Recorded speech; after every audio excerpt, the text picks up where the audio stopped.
Hello UPSC aspirants. तो कैसा लगा आपको कल का धमाकेदार लेक्चर जो हमने class 10th NCERT series start की पॉलिटी की। तो आज अगर आप लोगों ने नहीं देखा उस लेक्चर को तो जाके पहले देखिए और उसके बाद इस नेक्स्ट लेक्चर की शुरुआत करते हैं फेडरलिज्म जो है हमारे पास संघवाद। और यूपीएससी एस्पिरेंट्स इस लेक्चर को छोड़ के ना जाए क्योंकि यहीं पर हम लोग मेंस आंसर राइटिंग्स और प्रीलिम्स के क्वेश्चंस भी करने वाले हैं, जिससे आप लोग को पता चलेगा कि कैसे कैसे क्वेश्चंस आप लोग करोगे और कैसे कैसे मेंस आंसर राइटिंग आप लोग को करनी है। तो लास्ट तक इस चैप्टर के लिए बने रहें और आज आप लोग कुछ नया सीख के जाओगे। तो ध्यान रखना आज आपको इस लेक्चर को स्किप नहीं करना है। तो यहाँ पर हम लोग पढ़ने वाले हैं फेडरलिज्म यानी कि संघवाद। फेडरलिज्म होता क्या है, संघवाद होता क्या है, आप लोग देखोगे यूनिटरी गवर्नमेंट, यूनिटरी होल्डिंग। यहाँ पर आप लोग देखोगे difference between unitary system and federal system. Unitary system क्या होता है और फेडरल सिस्टम क्या होता है, और ये पहले ही बता देते हैं दोनों लैंग्वेजेस के लिए, दोनों लैंग्वेज यानी कि हिंदी और इंग्लिश दोनों के लिए, तो परेशान होने की जरूरत नहीं है।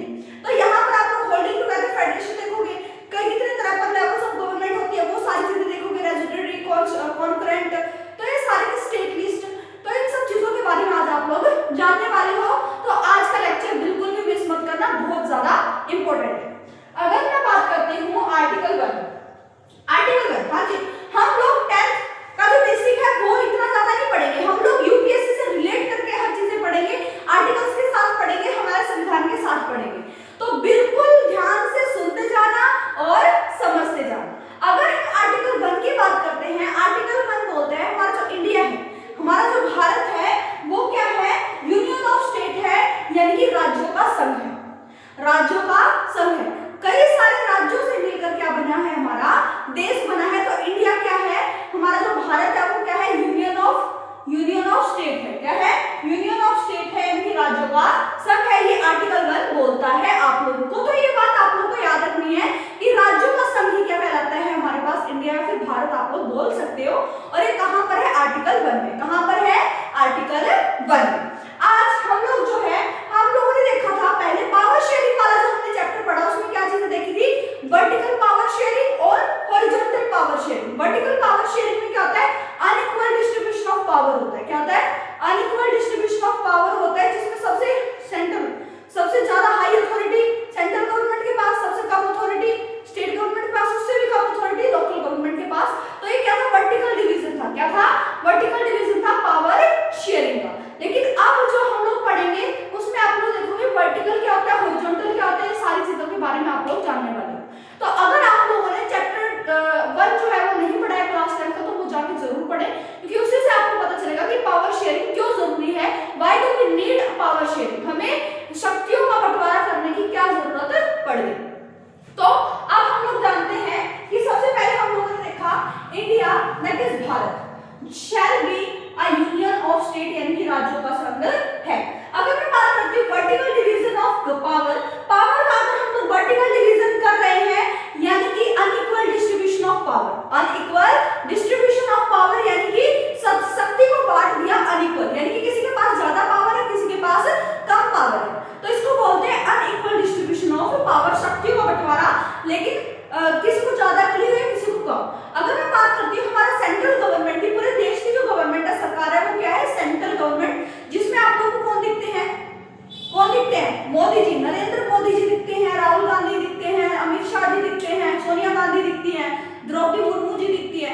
तो ये सारी चीजें आप लोगों को कहां पर देखने को मिलेगी, सेंट्रल गवर्नमेंट में, और सेंट्रल गवर्नमेंट के पास सबसे ज्यादा पावर होती है।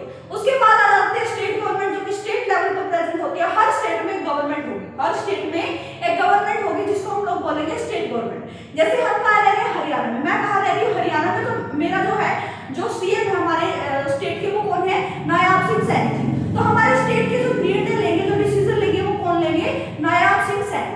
तो यहाँ पर हर सीएम जो है वो अपने अपने स्टेट के क्या लेगा, फैसले लेगा, और उनको कोई रोकने टोकने वाला नहीं है भाई। अगर स्टेट गवर्नमेंट में काम चल रहा है तो सेंट्रल गवर्नमेंट उनके बीच में जो है वो नहीं करेगी, मतलब कि टांग नहीं अड़ाएगी भी, ये क्या किया वो क्या किया, उनकी अलग अलग चीजें चलेंगी। उसके बाद आता है लोकल गवर्नमेंट। लोकल गवर्नमेंट जो होती है स्थानीय सरकार, क्या होती है, स्थानीय स्तर पर जो सरकार होती है उसको बोलते हैं लोकल गवर्नमेंट। जैसे कि हम लोग अपने विलेज के बारे में बात करते हैं, कोई गांव हो गया, पंचायत होती है, सरपंच होते हैं, उसके बाद फिर ब्लॉक लेवल होता है, डिस्ट्रिक्ट लेवल होता है। तो ये जो भी सारी चीजें आप लोग देखते हो, ये सारा का सारा किसमें आता लोकल गवर्नमेंट। तो अनइक्वल डिस्ट्रीब्यूशन ऑफ पावर किसमें होता है? वर्टिकल में। किसमें होता है? वर्टिकल में, जहां पर central government, state government, local government और तीनों के पास ही अनइक्वल पावर होती है। क्या होती है? अनइक्वल पावर होती है। और मैं आपको ये भी बता देती हूँ, ये जरूरी है आप लोगों के लिए, कि हमारे पास हमारे जो संविधान में 73 और 74 जो अमेंडमेंट्स हुए थे हमारे कॉन्स्टिट्यूशन में, संविधान में 73वां और 74वां संशोधन हुआ 1992 में हमारे संविधान में। और तीसरी लेवल ऑफ गवर्नमेंट भी बनी, तीसरे स्तर पर गवर्नमेंट बनी, सरकार बनी, जिसको हमने बोला लोकल गवर्नमेंट या फिर स्थानीय सरकार।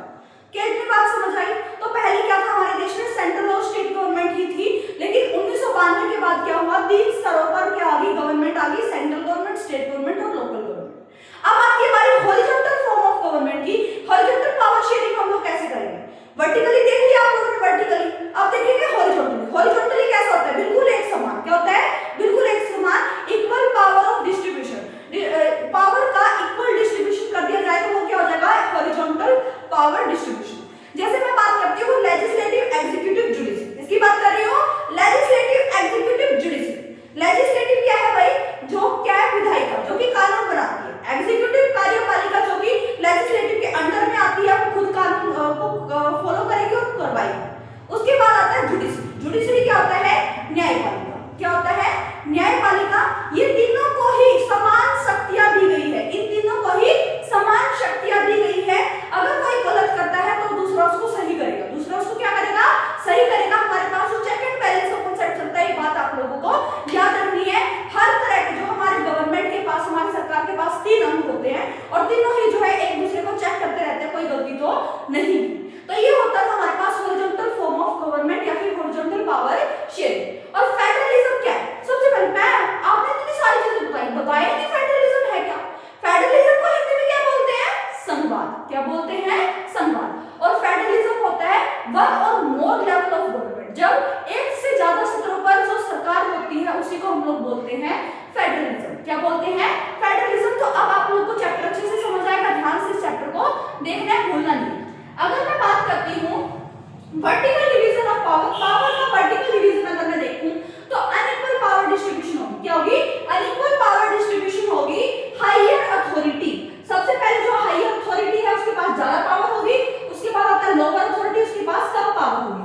जैसे कि सेंट्रल गवर्नमेंट क्या है? Higher authority. क्या है? Higher authority. स्टेट गवर्नमेंट क्या है? Lower authority. ठीक है, lower authority. Ma'am local government क्या है? लोकल गवर्नमेंट जो है और उससे लोअर अथॉरिटी है, यानी स्टेट गवर्नमेंट के अंडर में रहेगी। स्टेट गवर्नमेंट के अंडर में रहेगी कौन? Local government. कौन रहेगी? Local government. ये बात आप लोगों को याद रखनी है, इसी को हम लोग बोल रहे थे vertical power. Horizontal power sharing मैंने लिखा नहीं है, मैंने आपको बता दिया कि हमारे सरकार के 3 अंग होते हैं, लेजिस्लेटिव, एग्जीक्यूटिव, जुडिशरी।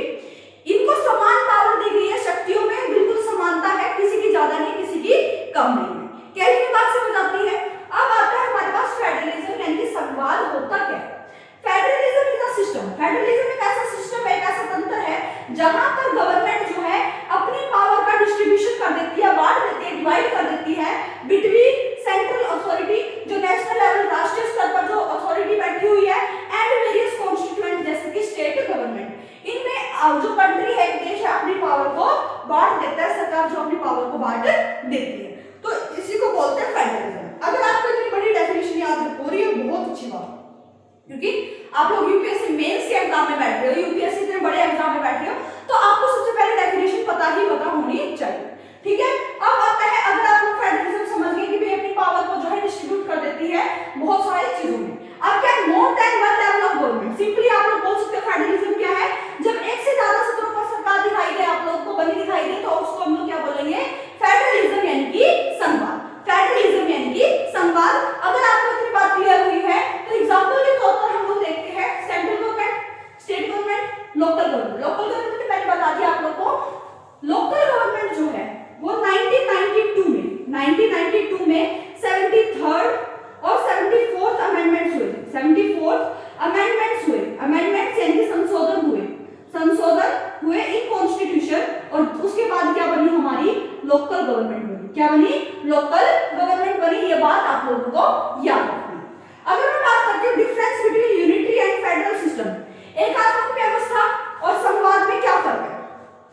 एकात्मक क्या होता है? यूनिटरी फॉर्म ऑफ गवर्नमेंट में क्या होता है भाई? एक ही तरह की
याद रखनी है। यूनिटरी सिस्टम में वन लेवल ऑफ गवर्नमेंट होती है और जो सेंट्रल गवर्नमेंट होती है उसके अंडर में सारी जो है वो यूनिट्स रहेंगी। अगर मैं फेडरल सिस्टम में संवाद की बात करती हूँ, more than one level of government होगी भाई, एक से ज्यादा स्तरों पर सरकार होगी। उसके बाद जो सेंट्रल गवर्नमेंट है, हमारा जो केंद्रीय सरकार है, कैन नॉट ऑर्डर, वो किसी को ऑर्डर नहीं कर सकता the state government to do something. अब मान के चलिए कि सेंट्रल गवर्नमेंट से कोई ये बोले कि भाई हरियाणा गवर्नमेंट को ये करना पड़ेगा, तो वो किसी स्टेट गवर्नमेंट को करने के लिए मजबूर नहीं कर सकती कोई काम। तो यहाँ पर क्या है, फेडरल सिस्टम में कोई किसी के लिए सेंट्रल गवर्नमेंट जो है वो स्टेट गवर्नमेंट को जवाबदेही नहीं होगी और स्टेट गवर्नमेंट सेंट्रल गवर्नमेंट को जवाबदेही नहीं होगी। ये दोनों की दोनों सरकार जो है वो ओनली किसके प्रति जवाबदेह होगी, अकाउंटेबल होगी, लोगों के प्रति, जनता के प्रति क्या होगी, जवाबदेह होगी। ये बात आप लोगों को याद रखनी है। State government has its own power, state government के पास एक अपनी पावर होती है जिससे वो अपनी सरकार को चलाती है। तो दूसरी जो गवर्नमेंट है, दूसरी जो अदर स्टेट गवर्नमेंट है या सेंट्रल गवर्नमेंट है, वो उनके काम में बाधा नहीं डाल सकती। उसके बाद जो these government are separately answer to the people, ये जो जितनी भी गवर्नमेंट है कितने भी स्टेट की होगी, यूपी, बिहार, राजस्थान, एमपी, हरियाणा, जितनी भी स्टेट ऑफ गवर्नमेंट है, ये क्या है कि एक अलग से पावर है, इनकी अलग से पावर है और ये सिर्फ और सिर्फ अपने जनता के प्रति जो है वो जवाबदेह है। ये सेंट्रल गवर्नमेंट के अकॉर्डिंग काम नहीं करती है या फिर उनके ऊपर दबाव नहीं डाल सकते। होल्डिंग टुगेदर फेडरेशन क्या होता है, where the large country decide to divide its power between the central and state government। holding together federation क्या होता है, जब एक बड़ी कंट्री अपनी पावर को, अपनी सत्ता को बांट दे अलग अलग स्तरों पर, तो उसको बोला जाता है होल्डिंग टुगेदर फेडरेशन। क्या बोला जाता है, होल्डिंग टुगेदर फेडरेशन। एग्जांपल के तौर पर हम लोग ले सकते हैं इंडिया, बेल्जियम, स्पेन, ये सारे के सारे एग्जांपल किसके हैं, होल्डिंग टुगेदर फेडरेशन। किसके हैं, होल्डिंग टुगेदर फेडरेशन। तो यहाँ पर आप लोग देखोगे इंडिया, बेल्जियम, स्पेन एक्सेट्रा, यहाँ पर क्या अनइक्वल पावर डिस्ट्रीब्यूशन है। हमने देख लिया वर्टिकल, हमने वर्टिकल पावर डिस्ट्रीब्यूशन क्या देखा, सेंट्रल, स्टेट, लोकल। तो यहाँ पर क्या दिखेगा आपको, अनइक्वल पावर डिस्ट्रीब्यूशन दिखेगा। सत्ता का बंटवारा तो होगा लेकिन किसी के पास ज्यादा शक्ति होगी, किसी के पास कम होगी। अगर मैं बात करती हूँ कमिंग टू फेडरेशन की, तो यहाँ पर मैनी इंडिपेंडेंट स्टेट्स, बहुत सारे जो इंडिपेंडेंट स्टेट्स हैं, आजाद जो राज्य है, वो क्या करेंगे, इकट्ठे मिलेंगे एक दूसरे से और क्या बना लेंगे, बिगर यूनिट बना लेंगे, एक अपनी कंट्री बना लेंगे। जैसे मैं बात करती हूँ अमेरिका, यूएसए, बेटा वहां पर क्या है, सारी की जो स्टेट है वो एक दूसरे के बिल्कुल इंडिपेंडेंट है, लेकिन उन्होंने क्या किया, मैं एग्जांपल देती हूँ बिस्किट, 4-5 आप लोग खुले बिस्किट लेके आ गए और उनको इकट्ठा रख दिया, तो वो क्या होगा, बताओ आप, वो क्या होगी, कमिंग टुगेदर फेडरेशन। क्या होगी, कमिंग टुगेदर फेडरेशन। अगर मैं अच्छा सा बड़ा सा क्या लेके आई हूँ, बिस्किट का पैकेट लेके आई हूँ, उसी में आ रखा है, तो वो क्या हो गया, कमिंग टुगेदर फेडरेशन। क्या हो गया, नहीं, उसमें क्या हो गया, होल्डिंग टुगेदर फेडरेशन। अपने आप को अगर मैं उसको क्या करूँ, उस पैकेट को छीलूं बिस्किट के और उसको अलग अलग करूँ, ठीक है, तो वो पावर था, उसको हमने पावर को अलग अलग कर दिया, तो वो वहां पर क्या है, कमिंग टुगेदर फेडरेशन। ये बात आप लोगों को याद रखनी है। Many independent states coming together and form a bigger country, इसको हम लोग बोलेंगे coming together federation। और एग्जांपल के तौर पर यूएसए, स्विट्जरलैंड, ऑस्ट्रेलिया, क्या है, यूएसए, स्विट्जरलैंड, ऑस्ट्रेलिया, और इक्वल पावर ऑल सब्स्टिट्यूशंस, और इन सभी के पास इक्वल पावर होगी, समान शक्ति होगी, किसी के पास ज्यादा नहीं, किसी के पास कम नहीं, क्योंकि यहाँ पर क्या हो रहा है, खुद आकर अपनी मर्जी से एक बड़ा कंट्री बना रहे हैं। अगर वो चाहे तो वो लीव कर सकते हैं, वहां से क्या कर सकते हैं, लीव कर सकते हैं, उस देश को छोड़ सकते हैं। लेकिन हमारे देश में ऐसा नहीं, अगर कोई हमारा स्टेट, कोई भी ऐसा स्टेट आके मांग करे कि हम लोग को अलग से रहना है, हम लोग आपके अंदर नहीं रहेंगे, इस देश में नहीं रहेंगे, तो वो नहीं हो सकता, वो नहीं हो सकता। इसीलिए हम लोग फेडरेशन तो है, सब चीजें कर रहे हैं, लेकिन हमारा यहाँ पर क्या है, कोई किसी से अलग नहीं हो सकता है। की फीचर ऑफ फेडरलिज्म, संघवाद के क्या क्या फीचर्स हैं, क्या क्या चीजें हैं, ये बात आप लोगों को पढ़नी है। तो इसमें आता है 2 और मोर लेवल्स ऑफ गवर्नमेंट, 2 या 2 से ज्यादा स्तर पर क्या है, सरकार है। Each government has its own jurisdiction, हर एक गवर्नमेंट के पास पावर है फैसले लेने की, हर एक गवर्नमेंट के पास एक अपनी कोर्ट है ताकि वो अपने फैसले खुद ले सके। अब स्पेसिफाइड कॉन्स्टिट्यूशन, हमारे संविधान में लिखा गया है किसकी क्या क्या जिम्मेदारी है, सेंट्रल गवर्नमेंट, स्टेट गवर्नमेंट, क्या चीजें हैं। अब ये सब चीजें आप लोग देखोगे, मैं इसको इरेज कर रही हूँ, एक बार इसको लिख लो या फिर आप लोग इसका स्क्रीनशॉट ले सकते हैं, फिर हम आगे बढ़ते हैं। हाँ जी, अगर आपको समझ आ गया है तो हम चलते हैं आगे, क्या करते हैं, हम चलते हैं आगे।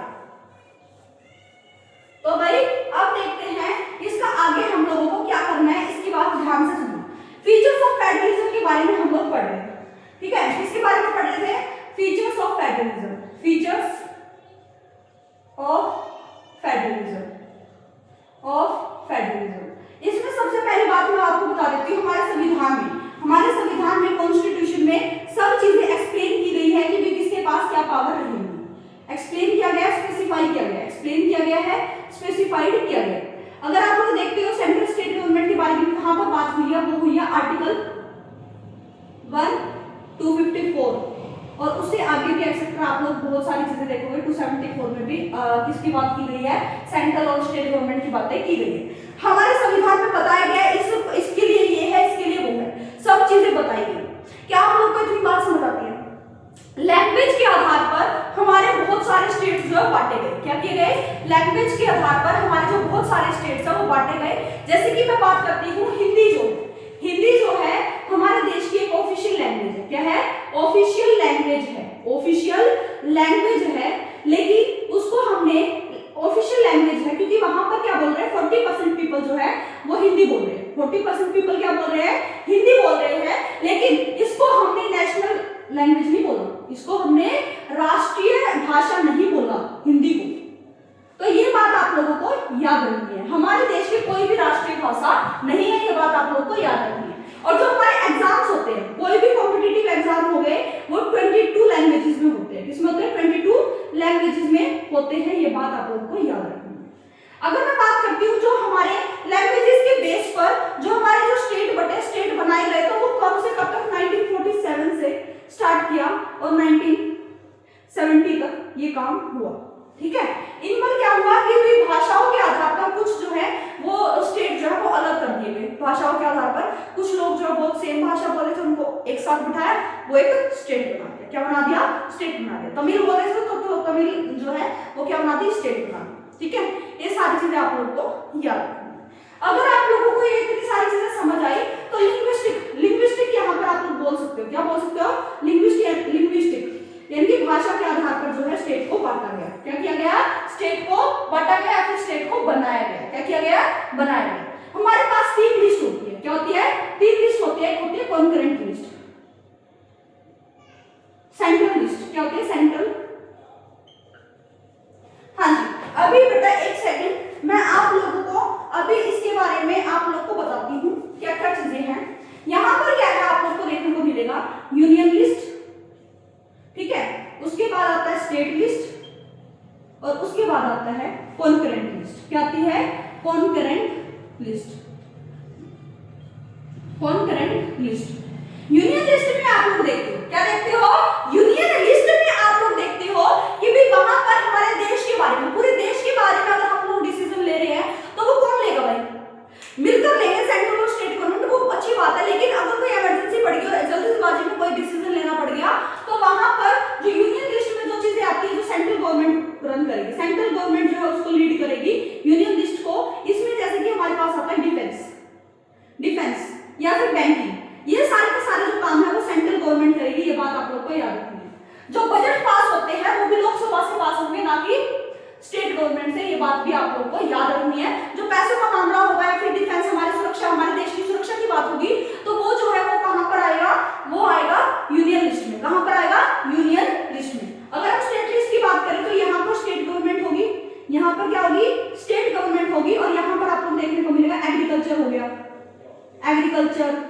Agriculture, police, education, marriage. तो यहाँ पर ऐसी जो चीजें हैं वो किस में आएंगी? स्टेट लिस्ट में आएंगी, जो कि स्टेट गवर्नमेंट की जो है वो संभालेगी। हम लोगों ने देखा वो स्टेट पुलिस, भाई ये तो इस राज्य की पुलिस है। तो यहाँ पर क्या हो गया कि ये सब चीजें किसके अंडर में आएंगी? स्टेट लिस्ट के अंडर में आएंगी। कॉन्करेंट लिस्ट जो है वो सेंट्रल और स्टेट दोनों संभालेगी, सेंट्रल एंड स्टेट। सेंट्रल, हाँ, कॉन्करेंट लिस्ट जो है सेंट्रल एंड स्टेट दोनों संभालेंगी। ये बात आप लोग को याद रखनी है, ये बात आप लोग को याद रखनी है। और तीसरी लिस्ट आती है रेजिड्यूअरी लिस्ट। इनमें क्या होगा? ये जो फैसले होंगे ये लिए जाएंगे सेंट्रल गवर्नमेंट के द्वारा। किसके द्वारा? सेंट्रल गवर्नमेंट के द्वारा। एग्जांपल देती हूँ एआई, इंटरनेट, सॉफ्टवेयर। तो आगे आगे जो भी चीजें होंगी इनका जो भी है भाई, मान के चलो इंटरनेट जो हमारी जीविका का जो है वो हिस्सा बन चुका है। अगर आज अभी कोई इंटरनेट बंद कर दे तो बहुत सारे लोगों की जीविका प्रभाव होगी, जो कि आर्टिकल लिखा गया है राइट टू लाइफ। तो यहाँ पर जो है सारे के सारे जो निर्णय लेंगे वो कौन लेंगे, सेंट्रल गवर्नमेंट लेगी। एआई अभी जो आर्टिफिशियल इंटेलिजेंस आया है इनके बारे में, तो ये सारी की सारी चीजें जो है वो रेजिडरी लिस्ट में जाएंगे। अगर मैं बात करती हूँ और सत्रों पर लेवल की बात करूँ, लोकल गवर्नमेंट भी जो है वो 3 सत्रों पर बांटी गई है। ठीक है, 3 सत्रों पर क्या हो जाएगा, हम पर हमारे पास विलेज लेवल हो जाएगा, गांव के स्तर पर जो है जो गवर्नमेंट है, ब्लॉक लेवल हो जाएगा जिसको हम जनपद समिति भी बोल रहे हैं। उसके बाद हमारे पास जिला परिषद हो जाएगा। क्या हो जाएगा, जिला परिषद हो जाएगा। और ये सारी चीजें कब हुई हमारे पास, ये सारी की सारी चीजें हुई ये अमेंडमेंट्स हुए कॉन्स्टिट्यूशन में, संविधान में संशोधन हुए 73 और 74, जिसकी वजह से हमारे पास ये गवर्नमेंट भी बनी। और इसी को हम लोग बोलते हैं थर्ड टायर ऑफ गवर्नमेंट। क्या बोलते हैं, थर्ड टायर ऑफ गवर्नमेंट। क्या इतनी बात आप लोग को समझ आई? तो यहाँ पर जो आपका चैप्टर था इसी के बारे में था, और भी चीजें मैं आप लोग को बताने वाली हूँ। अगर आप लोग इसको लिखना चाहते हैं, स्क्रीनशॉट लेना चाहते हैं तो आप लोग ले सकते हैं। ठीक है, तो अब हम पढ़ते हैं आगे। अब हम इसके अलावा अब हम बात करते हैं, हाँ अभी हमें प्रीलिम्स और मेंस के क्वेश्चंस भी करने थे, तो ध्यान से इस लेक्चर को देखते जाएं। अभी बस 5 मिनट का ही लेक्चर रह गया, तो ध्यान से इसको देखते जाएंगे फोकस के साथ। अगर मैं बात करती हूँ यहाँ पर सीट्स रिजर्व की गई, क्या की गई, सीट्स रिजर्व की गई ताकि लोगों को परेशानी ना आए। सीट्स रिजर्व की गई SC ST के लिए और वुमेन्स के लिए, ताकि लोगों को भी पार्टिसिपेशन करने का क्या मिले, मौका मिले। क्या मिले, पार्टिसिपेशन करने का मौका मिले। ये भी अपनी भागीदारी यहाँ पर दिखाए। तो फेडरलिज्म संवाद यहाँ पर इतना ही चैप्टर था जो हमारे संविधान में सारी चीजें मेंशन की गई है। स्टेट गवर्नमेंट के अंडर में क्या आएगा, सेंट्रल गवर्नमेंट के अंडर में क्या आएगा। तो यहाँ पर आपका चैप्टर हो जाता है फिनिश। अब हम तो बहुत ज्यादा बोर हो गए, बोर नहीं हो गए। अब जो आप लोगों ने चैप्टर पढ़ा है उसको अप्लाई करने के लिए तैयार हो जाइए। और तैयार कैसे होंगे, लेक्चर ओवर होगा और उसके बाद कमेंट सेक्शन में जाना और उस पर आप लोगों को देखने को मिलेंगे मेंस और प्रीलिम्स के क्वेश्चन जो आप लोग सोल्व करोगे। आप लोगों को सोल्व करके दिखाइए। अगर आपसे हो जाते हैं तो मैम थम्स अप कर देना, यस मैम हमसे हो गए, आंसर देंगे कमेंट सेक्शन में। उसके साथ साथ अगर आपको कोई प्रॉब्लम आती है तो आप लोग कमेंट सेक्शन में पूछ सकते हैं। अगर मुझे जरूरत लगी कि हाँ आप लोगों को समझाना है, आप लोगों को कोई डाउट है, तो मैं आप लोगों को बोर्ड पे समझाऊंगी। तो इस बात की आप लोगों को टेंशन नहीं लेनी है। तो अब हम मिलते हैं नेक्स्ट लेक्चर में नेक्स्ट कॉन्सेप्ट के साथ। बिल्कुल धमाकेदार स्माइल के साथ पढ़ते जाइए और आगे बढ़ते जाइए। Thank you.